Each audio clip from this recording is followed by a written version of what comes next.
Hi everybody, I'm here with my new friend Birdie, and she is a San Diego activist that's been helping the refugees and the asylum seekers that are coming from Central America.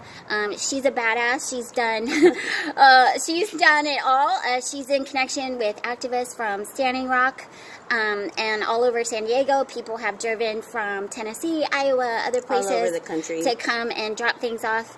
She's shared stories that we shed some tears. And anyway, Birdie, will you just tell people what it's like going over? I haven't been over since they gassed people and brought in all of the military. So can you just tell people about going over, being safe, what is happening Absolutely. now? Yes. First of all, and first and foremost, that everybody needs to be very vigilant about their surroundings. Never, ever, ever go by yourself. Check in with your group if you're a member of a group. If not, you should be participating with the group so that everybody can make sure that you're safe at all times. Check in when you're going to cross over. Check in when you're crossed over. Check in when you've arrived at your destination.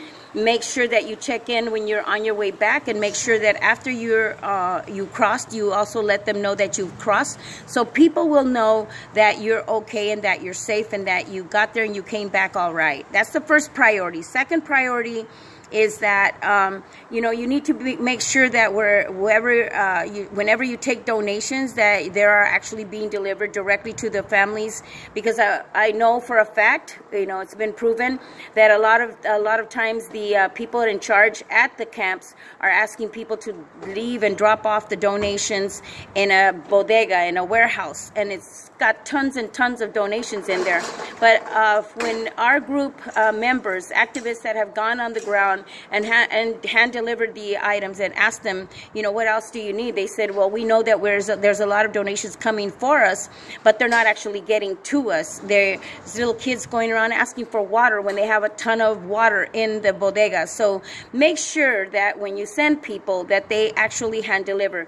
If they give you a hard time about doing that, consider just bringing the stuff back until you go again and you try to do it again, because not all the people there are bad people. There's a lot of good people that want to get those donations to the families, but make sure that you don't just leave them in a heap or a pile, because they're not getting to the people as they should. So make sure of that. And so if there's any other questions, so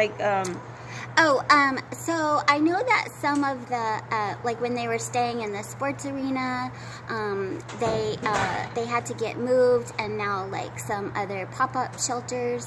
Oh yeah. So that's one of the things that we're looking into, because, well, we've still been sending donations to Benito Juarez Arena because there's a lot of people still there. There's also some pop-up shelters that are offering to take in some of the families so that they can take better care of them, in smaller numbers. So we're targeting those so that we can be able to deliver donations to them.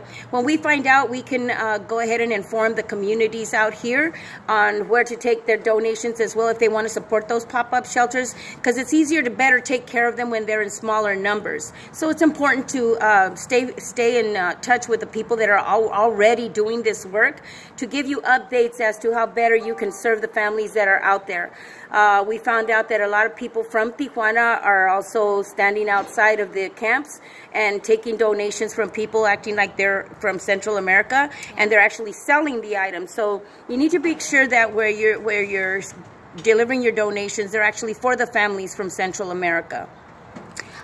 Thank you so much. Oh, of course. And thank you so much for bringing donations for the families. Birdie's an angel. Her group is awesome. I will post some links below. She has a GoFundMe that's raised almost $15,000. It's amazing.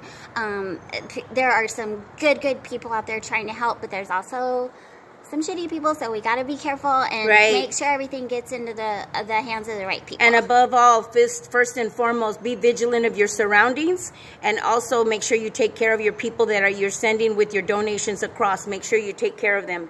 Okay? Thank you so much. Yeah. Also, they could use gas for their cars because not everybody has money. Yeah, that's true. All right. Okay, everybody, we will keep you posted. Thank you.